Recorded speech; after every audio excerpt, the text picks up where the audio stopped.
everybody, welcome to our live crochet event. I'm Brenda KP Anderson, and today I get to show you guys how to make yourself a hanging garden. So you can go ahead and print off your free pattern.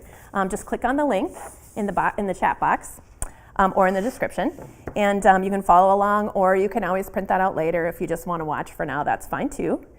So this is what they look like. So there's actually 4 different sizes. This is the smallest size, and this is the second largest size, and here's the largest size. And it's just a little crocheted, kind of like a little lacy pouch with a wooden ring on it and some tassels. And this project is very simple to do. So this is a great adventurous beginner project, or if you've been crocheting for a long time, it's a nice, quick, relaxing project, and you'll get some fun results in no time. So we'll get started. We're going to talk about the materials you need. So for any size, any size of these, you will just need 1 skein of this. However, it's a cotton, sort of a dishcloth cotton, worsted weight yarn. And all the specifics, the specific type of yarn I use, that's all listed in your pattern. So if you're curious about exactly what I used, you can just check it out there. But if you are making the largest size, that's this sort of cream colored one that I made, then you might want to get 2 skeins because I used almost all of the skein. There was just a little tiny ball left. So if your gauge isn't like dead on to mine, then you might end up running out of yarn just a little bit when you're doing the tassels. Which, I mean, if you have some tassels or if you have some yarn of another color, you could do a different color tassel and maybe another little border on it to tie it all together if you just want to use some yarn that you already have in your stash. So that would work fine too. All right, so you'll need the yarn, and then you'll need some kind of wooden ring, and I did put suggested sizes in the pattern so that you'll know what to use, but really it just needs to be something that's comparable to what I have. So if you can't find the exact size that I used, it's really fine. It's not going to matter. And then you just need a little piece of cardboard that measures 4.5 inches in one direction. And that's for making the tassels. And you will need a hook. So I used an H hook, which is a 5mm hook, but you will use whatever size you need to get the gauge that I have listed in my pattern, in my pattern instructions. So. And as you know, this is a live event. So if you have questions, if you need a little further clarification, if you want to just say hello, if you want to tell me things like what you're working on, or something you're interested in making in the future, I always love to have suggestions. So please feel free to pop in and leave me some comments. All right, so we'll get started. First, we're going to talk about making the gauge swatch. So in order to make this, you're just going to be working back and forth in turned rows. And so this is the fabric.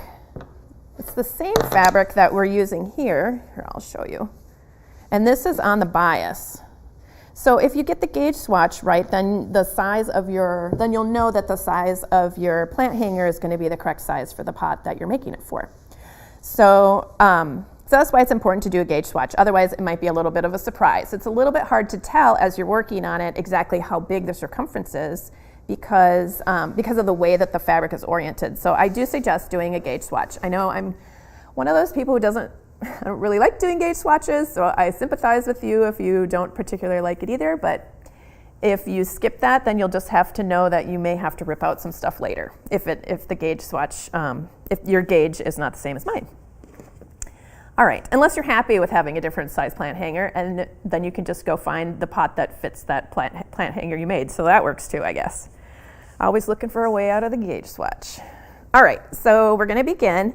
And in your pattern, there are instructions to make the gauge swatch, so you don't have to think about exactly how to make the correct amount of stitches and all that stuff. So we begin by making a chain of 16 stitches. So we're gonna start with a slip knot. So we draw a little E, and then we flip that over onto the strand that's connected to the ball. We're going to put the hook underneath that strand, and then we'll pull on the 2 ends until they are close to the hook. Okay, and then we're going to do 16 chains, so that does not count as a chain. So 1, 2, 3, 4, 5, 6, 7, 8, 9, 10, 11, 12, 13, 14, 15, 16. Okay, and then if you take a look at the chain that we made, one side of it has a bunch of little V's. That's the side we're looking at. Here's a V. And then if you roll it over to the other side, there are a bunch of little horizontal dashed lines here. I really like working into my chain underneath that horizontal dashed line. That's usually called working into the back of the chain. Sometimes people call it working into the bottom of the chain. I like to call it bottom because back can get confusing because sometimes you're talking about front and back loops, so that's a whole different thing. But I like to call that the bottom of the chain in my pattern directions, but I know other people will call it the back. So there's lots of different names for things in crochet, and they can mean the same thing. It's very confusing sometimes. All right, so we're going to begin by working into the bottom of the chain, and we're going to skip that first horizontal dash because that's our turning chain, and that does not count as a stitch. So we're going to work underneath this horizontal bar here. We're going to do a single crochet. So we insert our hook, yarn over, pull up a loop, yarn over, pull through 2. We'll do that again.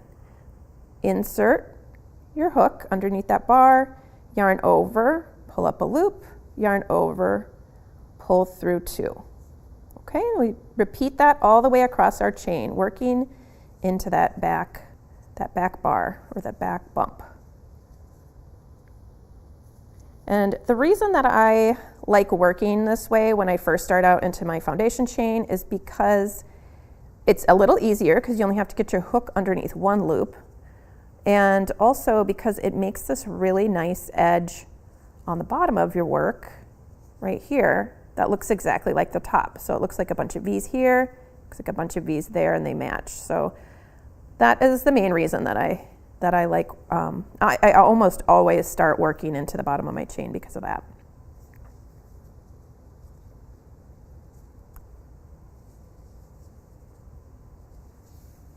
Oh, and Jen Lucas, she says, she always looks for a way out of the gauge swatch too.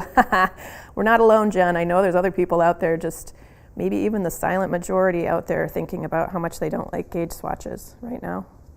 All right, so I've worked all the way across my row, and that is 15 stitches. Even though we chained 16, one of those chains was used up on the turning chain, so we have 15 stitches across.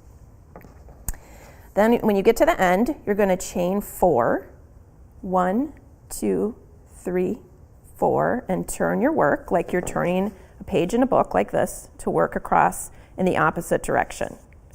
Okay, and we're going to skip that. So this is going to count, actually those 4 chains, 3 of them count as the first double crochet of the row, and the 4th one up here, that counts as a chain stitch. So really when you think about this as being 2 stitches, a double crochet and then a chain.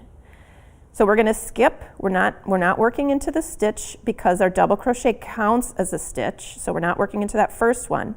We're also going to skip this stitch because we are told to skip a stitch.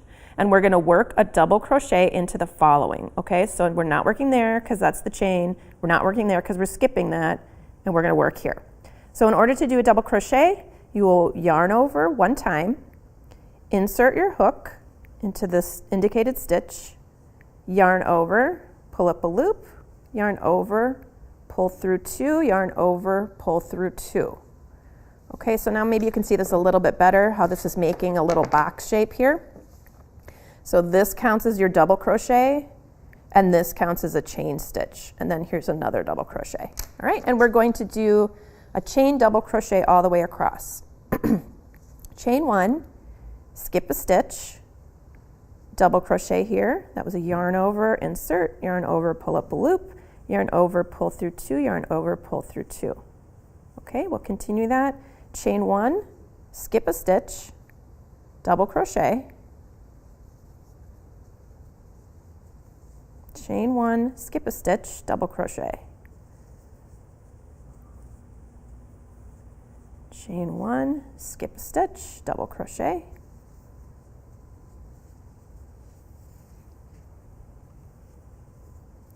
Chain 1, skip, double crochet. chain 1, skip, double crochet. Whoops, I forgot my yarn over there. There we go.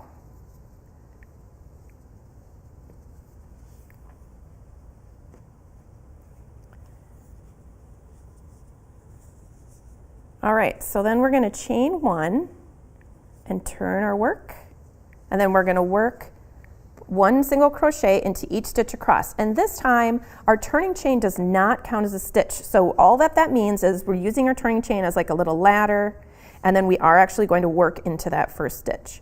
So on the next row, we will not work into that turning chain. It doesn't count. We just make it to get up to that, you know, to start working across this row, and then we forget about it. We just ignore it after that. So we're going to work single crochets into each stitch across. Single crochet, and then we're working into that chain 1. So I made that one a little tight. That's a good tip, actually. When you're working on this, try not to make your chain 1s too tight, because then it makes it a little bit trickier to work into. And you could actually, if you wanted to, you can work into that chain space. So instead of working into that stitch underneath both of those loops, like how you normally do, you can work into the space below. Here, I'll show you. You can work down here, but it'll give it a little bit of a different look to the fabric. But if you like it, then that's fine, because you're in charge. All right, so we're working our single crochet stitches all the way across.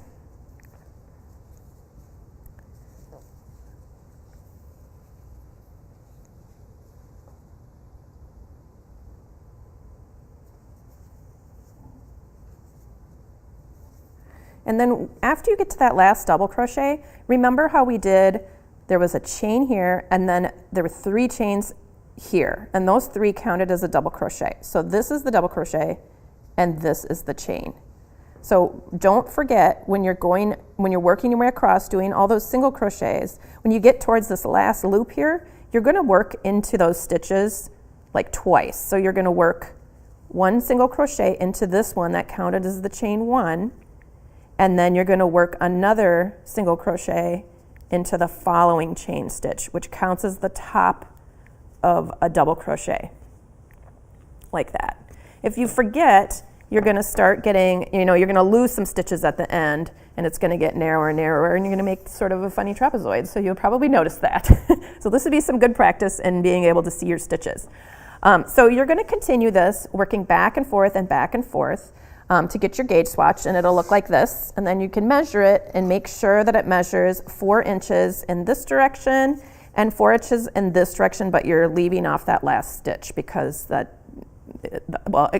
maybe another way to say it is like 4 1/8 of an inch in this direction, something like that. But if it's 4 inches, that's close enough.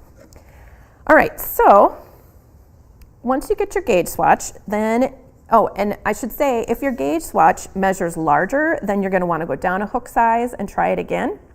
If your gauge swatch measures smaller, then you're going to want to go up a hook size, or you can go up 2 if you think, whoa, that was way too small. And then try it again and make sure that you can get the gauge. So then the next thing you're going to do is you will make the beginning chain for this project, and just pick whatever size. There's 4 different sizes, like I said, so there is one size that's missing from the ones that I had made here, and it's in between the blue one and the yellow one. There's another size in between. But I did suggest what size plant hanger to use for what size pot. So you're just going to be measuring the diameter of the pot, and then picking the plant hanger size to go along with that. So you're going to chain whatever you need to chain. In this case, I am making the smallest size, which is this blue one, and you chain, I think it's 61 stitches. Let's just check. Yep, 61 stitches to begin. And then again, just like on our gauge swatch, we're going to be working into those back bumps, and we're going to skip that first chain, which counts as a turning chain. And we're going to just do single crochet. So insert, yarn over, pull up a loop, yarn over, pull through 2. Insert, yarn over, pull up a loop, yarn over, pull through 2.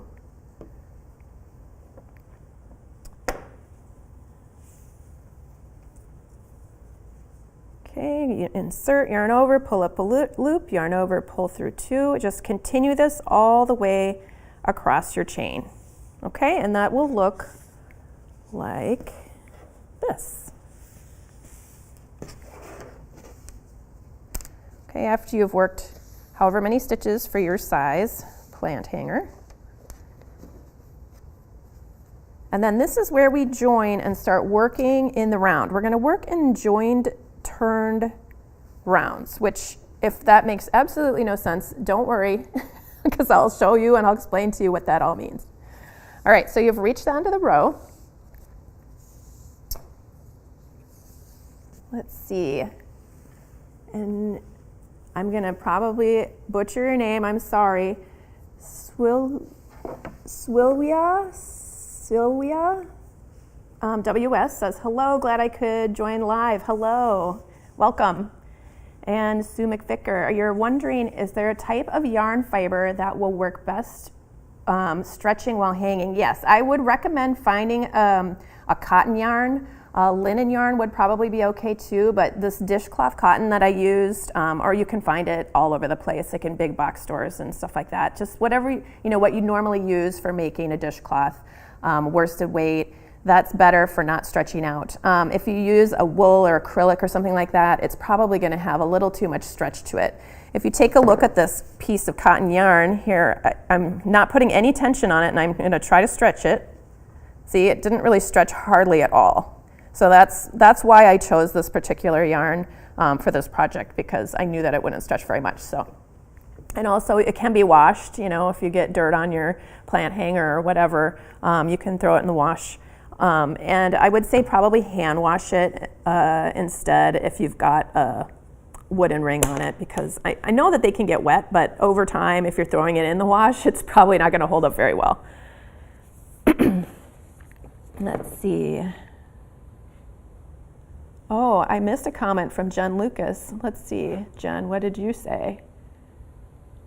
Oh, a project idea, some kind of crocheted plant or succulent that you put into the pot and then hang in the plant hanger. See, that would be perfect for me, Jen, because I'm a plant killer. I wasn't going to admit that during this live, because that's absolutely what this is not about. But I am not very good at taking care of my plants, although I do try. I have a very dark house, so I need to get some more plants that love the dark, because I don't have very good windows. All right, so here we've made it to the very end of our first row of single crochet stitches. And now we are going to join. So a join is just a slip stitch from the last stitch you made into the first stitch you made of the round. So we made that in a row, and now we are going to join it, and it's going to become a round. So all we do is we find that very first single crochet. You need to make sure that this is not twisting. So what I do is I lay it flat like this, and then I grab my yarn tail, whoops, see, it should be flat, and then kind of switch swap where my hands are so we can just put them together. Just make sure that that is not twisting, because that's going to cause a headache later. You're going to have to redo that part.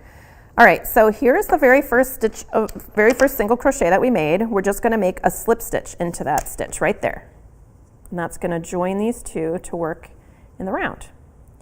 Now, because of the stitch pattern, I wanted to make it in turned rounds, basically, join turned rounds, because otherwise the stitch pattern would kind of start to drift off to one side, and I didn't want it to be lopsided. So what I did was, after you join, wherever, in that first stitch where you join, in the next stitch, you're going to put a stitch marker, okay? Even if you have crocheted quite a bit and you're like, Brenda, I don't need a stitch marker, I know. I still am going to recommend to you to use a stitch marker, because I myself, even though I made up this pattern, I messed it up because I was getting lazy and not putting a stitch marker in there, and it's a really good reminder of where to stop stitching when you turn around and go the other way. So we've joined, put a stitch marker in the following stitch, and now we are going to chain 4. 1, 2, 3, 4. And this is going to count as the first double crochet. So the first 3 chains are a double crochet, and then the 4th chain is a chain stitch, okay? We are going to turn our work to work in the opposite direction. So just flip the whole thing over like this, so you're looking at the opposite side, and now you're going to work around this way, okay? So, you know, I'm a right-handed crocheter, so I'm always working to the left, no matter which way my project is facing. But we were going in this direction, and now we need to go in this direction. So I'm turning my work so that we can go in the opposite direction. So we have a double crochet secretly, and then a chain stitch here, and we are going to begin by working a double crochet into that slip stitch where we joined, okay? So actually, let me show you this one more time, just so that, because this is probably the trickiest part. When you did your slip stitch was right here. You can see it's the last sort of horizontal stitch before they start going up, right there.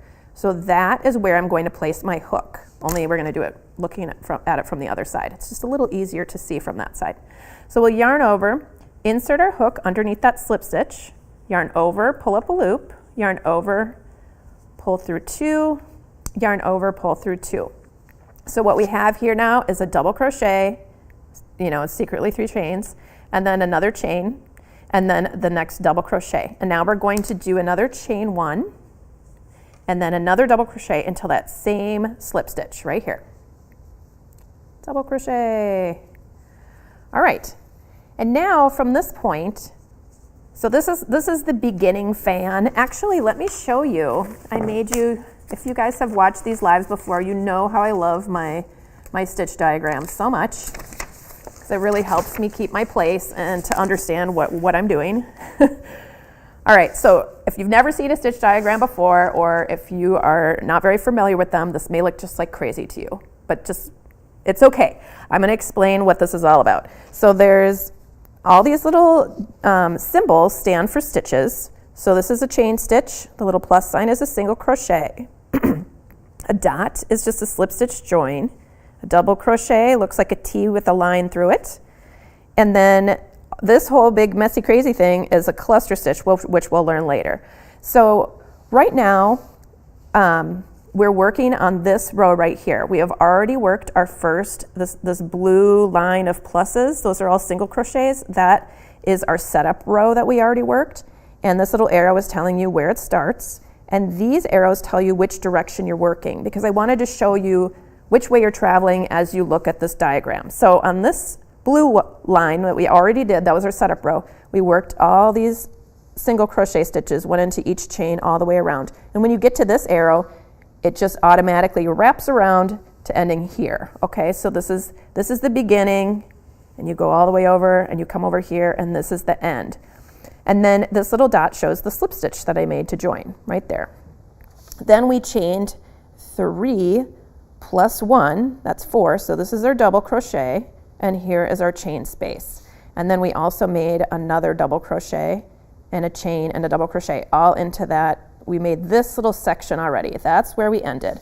And you can see this arrow is pointing in this direction. That's because we're going to work this way. So when you get to this arrow, you loop around and you start over here, okay? And so this is really a condensed map of what your stitches will look like. The red lines are showing you a section that you will repeat over and over. So for the first, you know, for the beginning of this project, it's best to read the directions once you get through this round 1 here. This is round 1. So we did the setup row. This is round 1, what we're working on. It's best to read the directions while you're doing this to get your stitch counts all correct. And then after that, you don't really even need to look at the directions anymore. Because if you're a chart person, if this helps you and this helps you understand, you'll already have everything all set up, and you'll see where to make these stitches and where to make these stitches. And everything else in between is just repeating double crochet, chain 1, skip. So if that didn't make sense, don't worry, it's okay, because I'll be explaining all that stuff. All right, so we're working in this direction on the chart, but we're actually crocheting in this direction.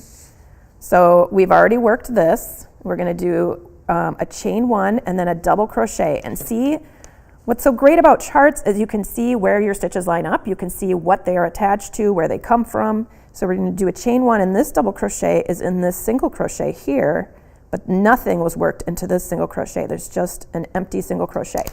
So if you take a look at this, we're going to skip that single crochet that I was just pointing at, and then we're going to work a double crochet here. Oops, but first we need to do our chain 1.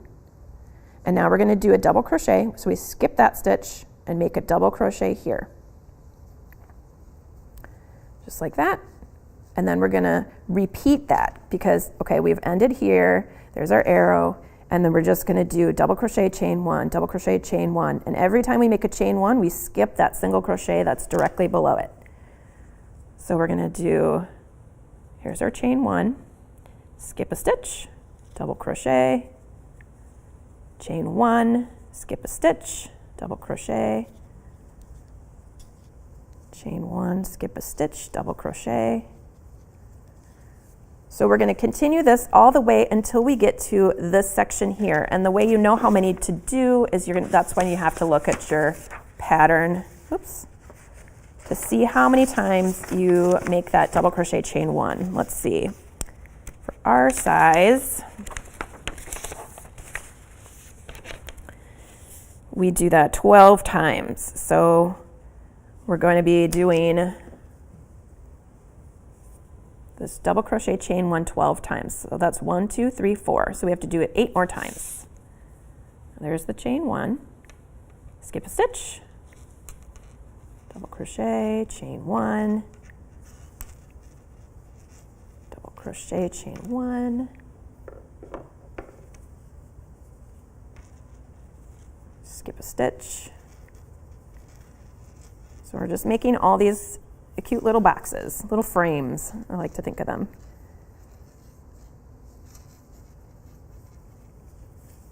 All right, let's see how many we have so far. So this, see, you can count them up by looking at where the last one, where all these double crochets went into one space, so those don't count. So 1, 2, 3, 4, 5, 6, 7, 8, 9. So we're going to do 3 more. 10. 11, 12. So if you're doing a larger plant hanger than me, you're going to repeat that more times. You'll just have to refer to your pattern for that. And so we ended with a chain 1 here, and then we are going to do the cluster stitch. Now let's take a look at that chart one more time.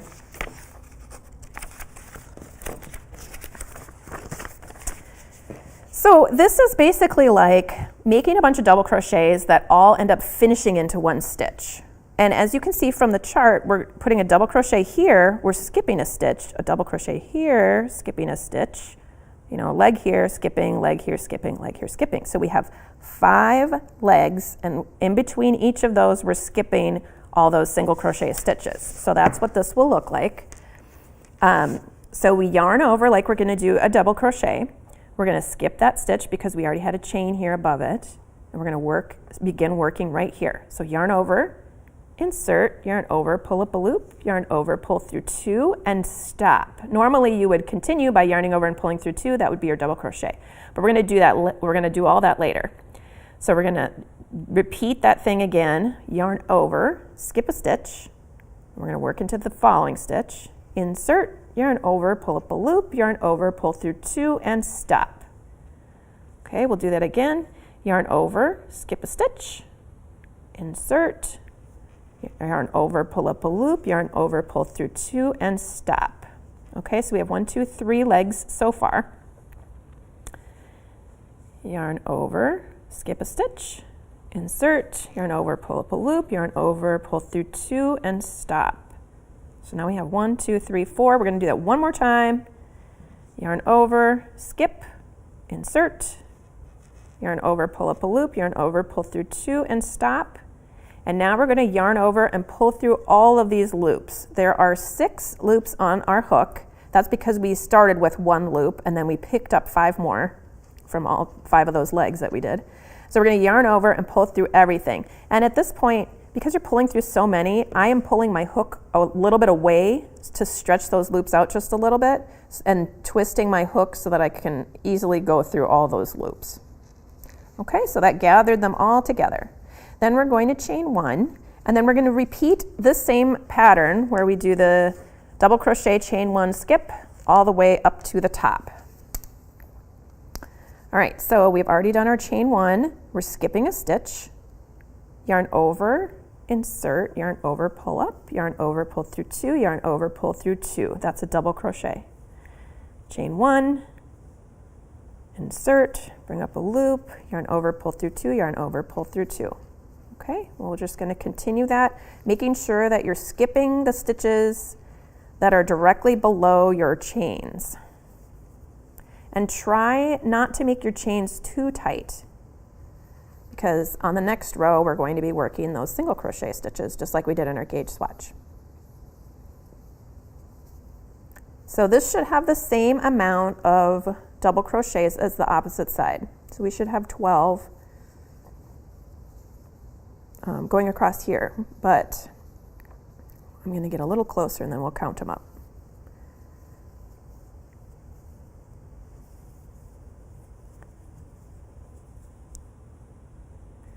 Okay, we'll count them now. So here's that cluster stitch, and then we're going to count our double crochets. 1, 2, 3, 4, 5, 6, 7, 8, 9, 10, 11. And then we already did our chain 1. We'll skip a stitch and we'll put 12 right here. So you'll notice our last double crochet is in the stitch right before this marked stitch. And this marked stitch marks the end of our round. That's because we're going to do a chain 1 and we are skipping that corresponding stitch below that chain 1. Okay, so that's our last stitch of the round. So what that means is when you're going to do the end of this little fan, so this section here, they all go into the same stitch. We started here and worked these, and then we worked all the way around the whole thing, and we're going to end by putting our 2 double crochets into that same slip stitch as we worked all those stitches into. So we're going to do a double crochet into that same stitch where all those other stitches went. Insert, pull up a loop, yarn over, pull through 2, yarn over, pull through 2, and then a chain 1, and the same thing, double crochet, and then another chain 1. And then we are going to slip stitch into that first, what counts as a double crochet. It's the top of the 3rd chain. So you have to make sure that this 4th chain, so we went 1, 2, 3, here's the 4th chain. It's right before that double crochet. We're going to put our stitch marker right in that stitch right now. So we can remove that stitch because it already served its purpose. And we're going to place that stitch marker in that chain right next to that double crochet there. So we have this 3 chains, and then the 4th chain is what gets that stitch marker, okay? And then you'll know that you can work your slip stitch in the stitch right before where you marked. So you can go underneath the 2 loops like this, how you normally would, or you can go straight from the front underneath the back loop and that bottom bump. It doesn't really matter. It doesn't make a difference. I usually end up going this way because it's usually flipped that, kind of twisted from turning, and it really seems to look just fine to me, so that's how I do it. So we're going to slip stitch there to close our round. This is already marked for the last stitch of the following round, okay? So we leave that there, and then we are going to chain 1 for a turning chain and turn our work. And then we're going to work single crochet into all of our stitches. And there's going to be you don't need to do any increases or decreases or anything. And so just like before, we're going to begin by working our first stitch into that slip stitch. So here's our slip stitch right there. It's that last horizontal stitch before our chain goes up. So we're going to work right into that space for our very first single crochet. Okay, so working into that slip stitch, do our single crochet, and then into each of the following stitches all the way around. Every stitch that comes up. So basically in this pattern, it's basically a 2-row repeat for the entire thing, and I'll show you. Maybe this isn't really looking like it's going to turn into that pouch yet, but I'll show you when we get a little bit further along. But this is a very simple pattern because you only have to learn, one round is just a single crochet in every single stitch. So that's easy. You don't have any increases or decreases. And then the other round, you just have to do the double crochet, chain 1, skip a stitch for most of it. And you just have to know where to do the little fan and where to do the cluster stitch. So every time you go around and around and around, on the single crochet rounds, there's no increases or decreases. And then on the opposite rounds with all the kind of lacy holes, there's enough single crochet, or there's enough increased stitches that balance out the decreased stitches, so your stitch count remains even the entire time. It's not going to get any smaller or any larger. All right, so after you've worked across every single stitch all the way around, your piece will look like this. Oops, you'd have just a couple more stitches. Actually, I wanted to show you how to know when to stop or where your last stitch should go.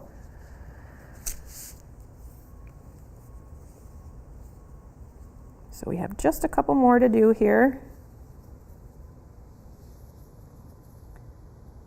And as we get close to that stitch marker, so there's a stitch, that double crochet stitch we work into, and then the last stitch that's marked, remember that counts as a chain, like a chain one space basically. That was that fourth chain. We're going to work into that marked stitch, just like that, to complete our single crochet round.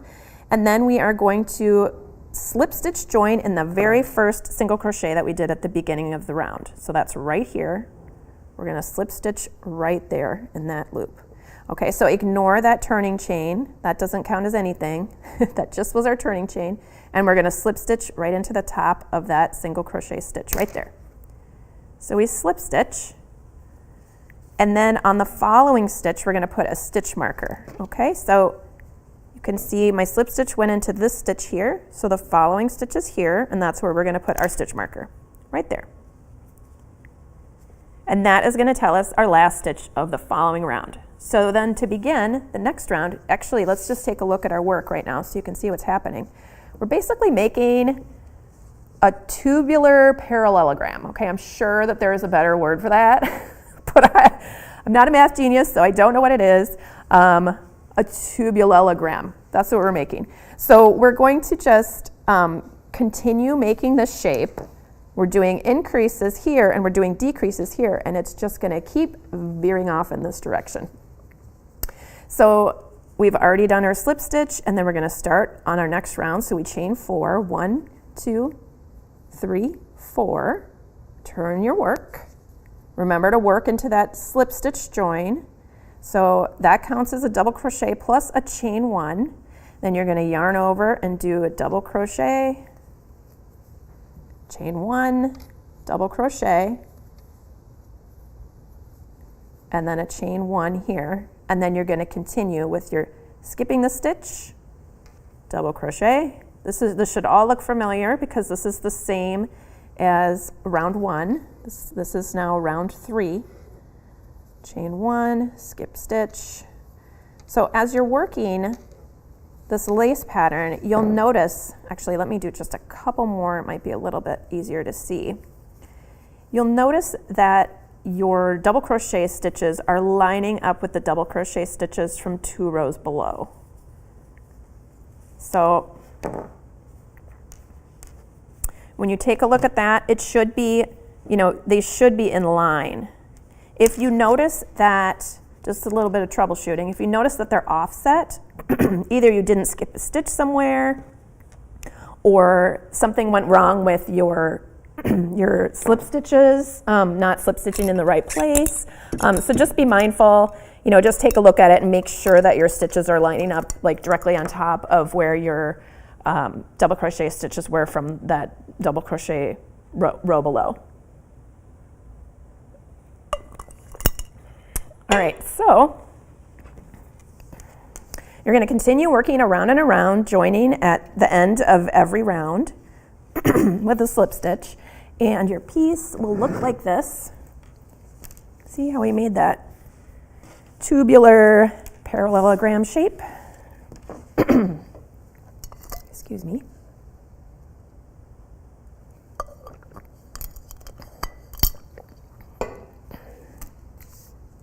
And then after you've worked enough rounds, and actually I just want to point out that there is a note in your pattern to tell you to continue working these for a taller pot. If you have a taller pot, this one This was a little bit taller, so I did one extra round on this blue one to accommodate for the taller pot. But you can just try your pot in there and then see how it fits. And if you need to keep going, you can keep going to make it as deep as you want. Basically, every time you do another set of rounds, you're going to repeat, 2 rows at a time, and it's just going to make it, deeper and deeper. From if you imagine where this point is here, and you add 2 more rows on it here, the top of your pouch will be this deep instead.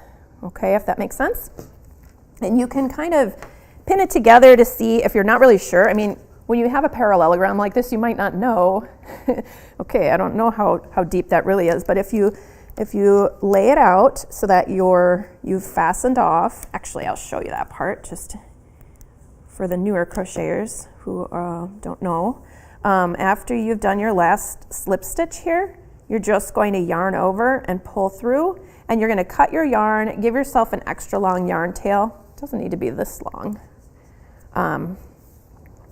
because you're going to use that for sewing. So that's just how you end it. And it's going to end, no matter how deep you want this pouch to be, you're going to be ending with the repeat of round 1, so that it's a repeat of the double crochet chain 1 space round. All right, I'm going to trim this just a little bit, make it a little more manageable. Okay, so after you've decided how long to make it and you've fastened off, or if you're still deciding and you are not sure, you don't have to fasten off, you can just fold this piece in here. It's like a little puzzle piece. Okay, and then you can pin it and try your pot on in there to see if you like how deep this is here. Or if you need to do a couple more rows to raise this, to allow this to be a little bit longer. But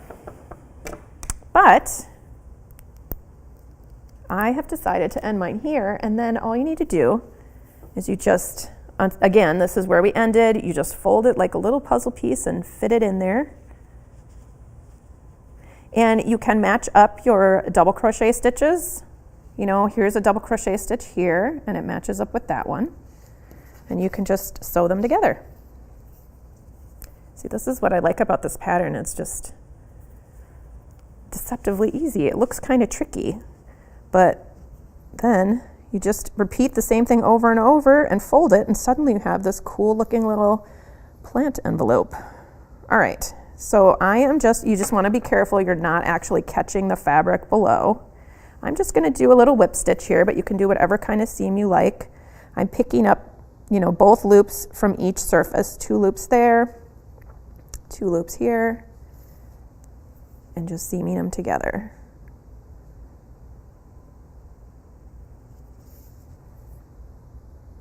And I would, make sure that the seam is nice and strong.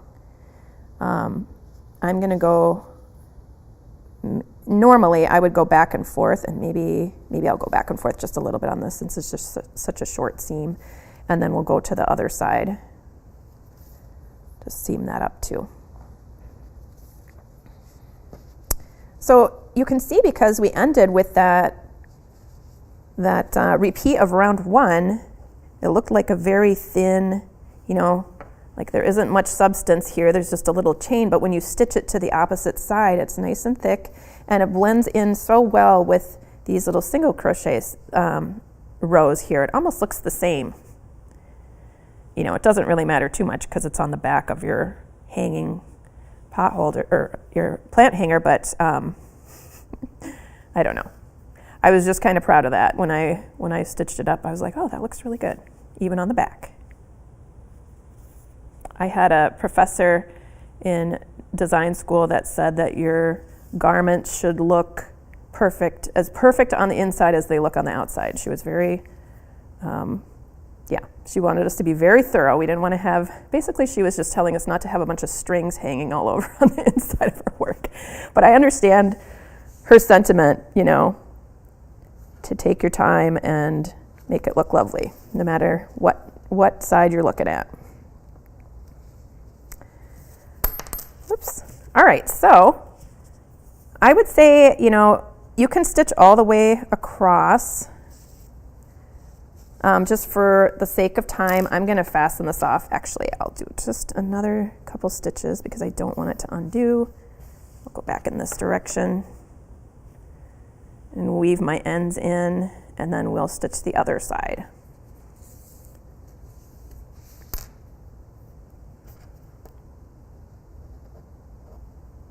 And because this is, this yarn, doesn't have much halo, or really, it's hard to split your yarn. I like to split through my yarn with my yarn needle when I'm weaving in my tails. Just be really thorough about weaving in, because you're gonna have a heavy plant hanging, especially when it's got wet dirt in it. And you just wanna make sure that you're not gonna accidentally have your seam rip open. All right, let's see here. Oh, I'll use this. So we'll just seam this up too, and then I will show you how to make the tassels and you can just and how to add the little wooden ring onto it. So you can start anywhere and just kind of weave in your end. I like to weave in my end a little bit beforehand so that it stays put when I'm adding a new piece of yarn. Oops. There we go. Trying to split this yarn to make it, if you split the yarn, it kind of holds it a little tighter and doesn't let it slip through as easily if you're able to split through it, but this cotton yarn is kind of tricky to do that with a yarn needle anyway. All right. So here we are, starting at the top again and then just working our way down to that corner.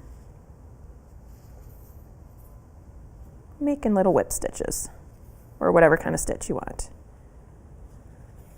And one thing, I just want to talk about the wooden ring while I'm doing this.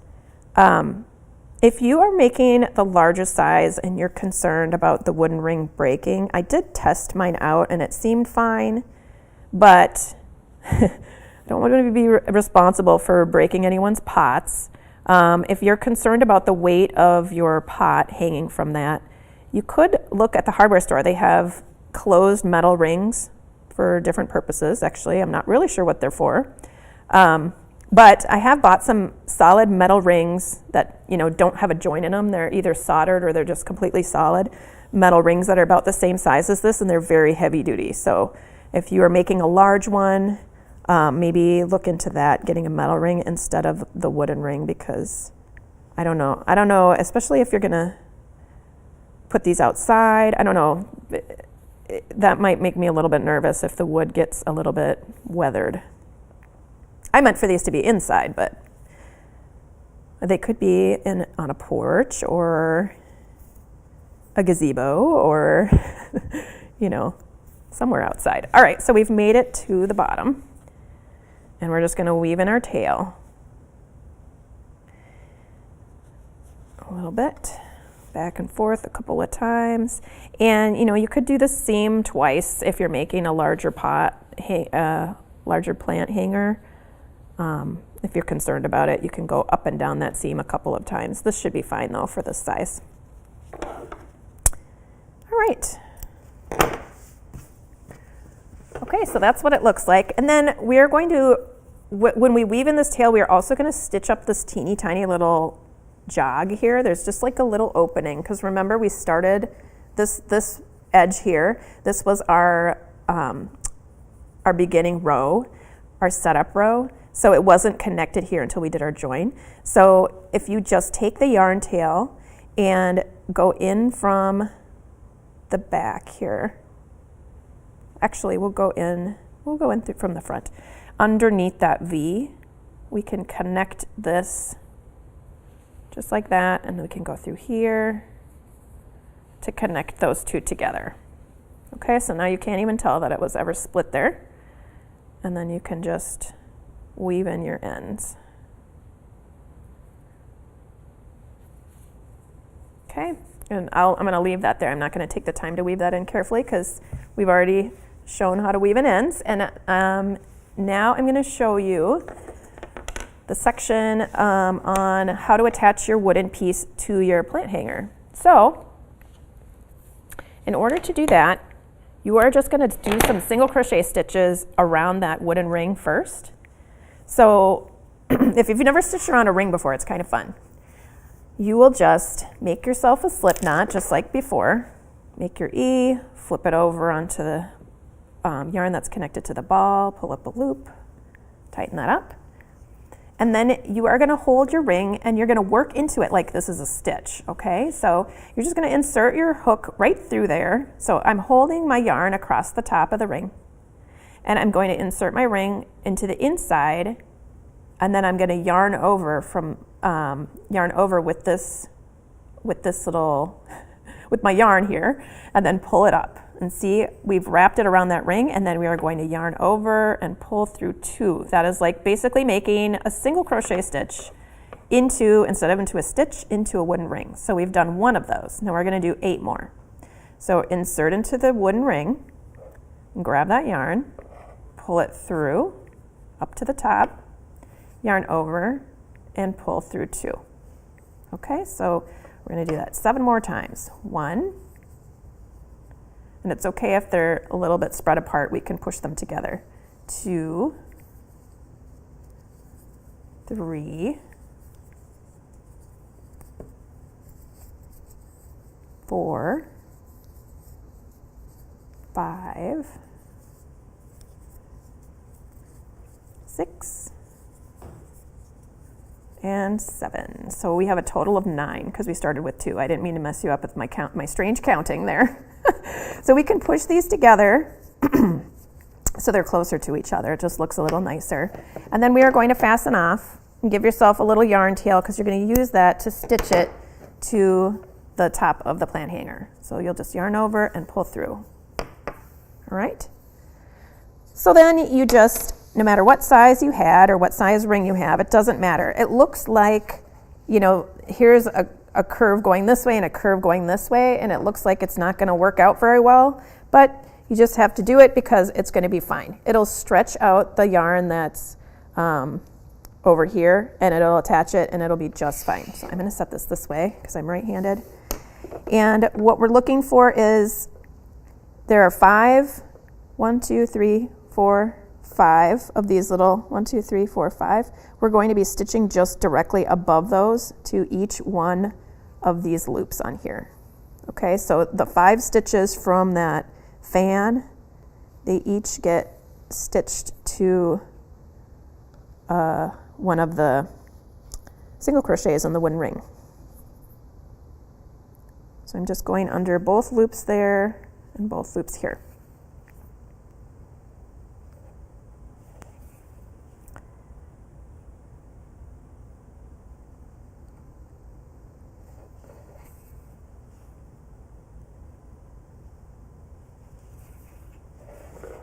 All right.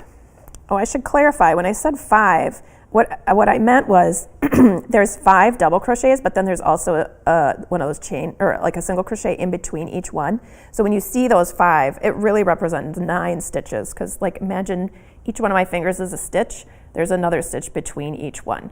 So this would be 1, 2, 3, 4, 5, 6, 7, 8, 9. So that's that was some. I bet you guys were wondering about my math skills for a second there.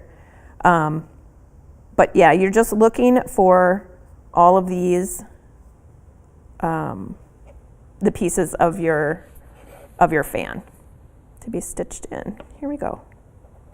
Or to simplify it, if you don't have to be so concerned about the exact number, you could just sew that across the top. That would make it a little easier, right? If you don't want to get lost in all those details. All right. So I would do that a couple of times just because this is going to be, you know, the point that everything is hanging from. It's not a very wide piece. It's only hanging on 9 stitches really, so we got to make sure that that's very strong. So I'm just stitching right back through the same stitches here before weaving in my tails.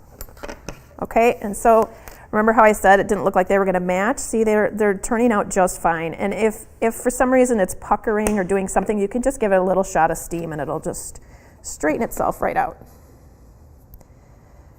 steam from your iron. I guess I should have explained that a little better. Just put your iron on your hottest steam setting and just hold it above your work and give it a little bit of steam there. All right, so I'm just weaving in my tails.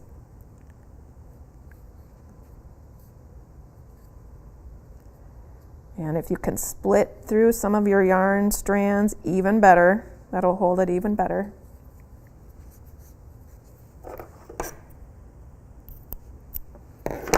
Another thing I wanted to mention actually about this wooden ring is that you can find wooden rings that aren't this pale unfinished wood. You can find some finished wooden rings. I think I bought these on Amazon, but I know you can do a search on Etsy and there's all kinds of different things if you don't like this color. One thing I did do just to experiment, just for fun, I just rubbed a little bit of oil into this wooden ring. Maybe you can see the difference. Yeah, you can see it on your screen. This one's a little bit darker and it brought out a little bit more of the wood grain just a little bit when I added that oil to it. And it doesn't feel oily at all. I just rubbed it in and then used a paper towel to wipe off any excess and let it dry. If that's something that you like the look of, you could try that too. All right. So you'll weave in all your ends, and then the last thing to do is the tassels. So for any size of these, I just use the same length tassels, the same amount of strands and everything. I didn't change it. But feel free if you want to have longer tassels, shorter tassels, whatever, you can make modifications, of course. So you will use your cardboard piece that measures 4.5 inches in this direction.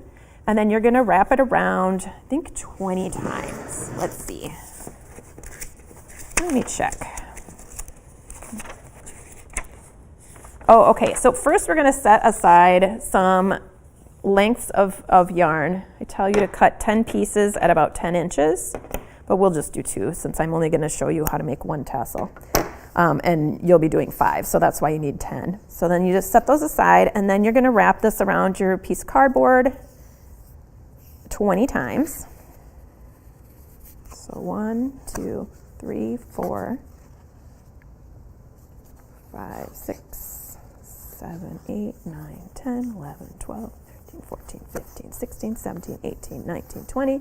If you want a wider tassel, wrap some more. If you're running out of yarn, it's okay to wrap a little less. All right, and then you're going to take 1 piece of 10-inch yarn that you had set aside earlier, and you're going to just pull it up to the top here and tie a knot just like that.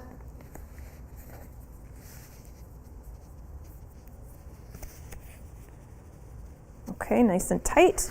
And then you can remove your loops from your cardboard, and then you will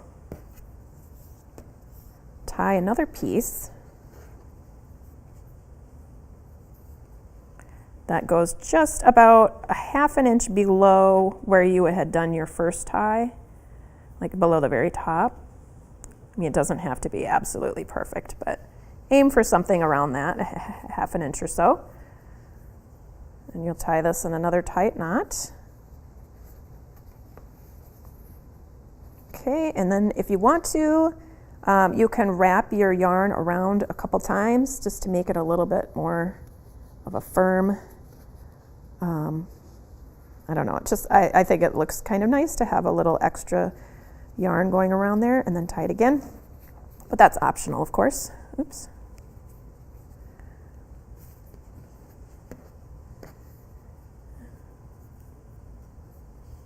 Okay, once you get that tied, then you can take those. I mean, you really could just let those be part of the tassel if you want, let them hang down, but I found that they kind of stuck out a little bit, which bothered me. So I just threaded them onto a needle, and then I tucked them from the top to the bottom into the tassel like that. It just seemed like it, I don't know, kind of hid them a little bit more. And then you can cut the bottom of the tassel. So you'll find your loops, and actually if you wanted to, you could cut the bottom of your tassel when it's still on your cardboard. I have done it that way as well.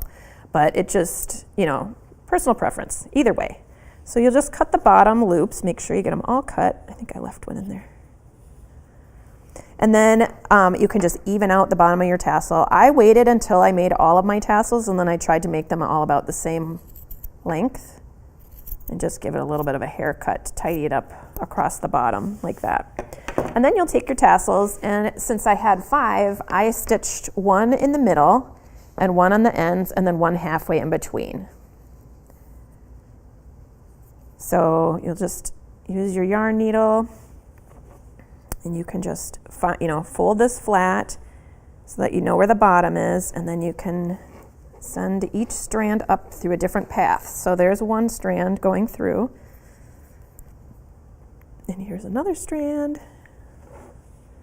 And you want to just make sure it's not going in through the same holes, because that won't be attached to anything. All right. And let's take a look inside here. See how they came out slightly different paths, and then you can tie them together and then weave in those ends. Tie it in a nice tight knot, and then you'll just carefully weave in your ends and trim them off.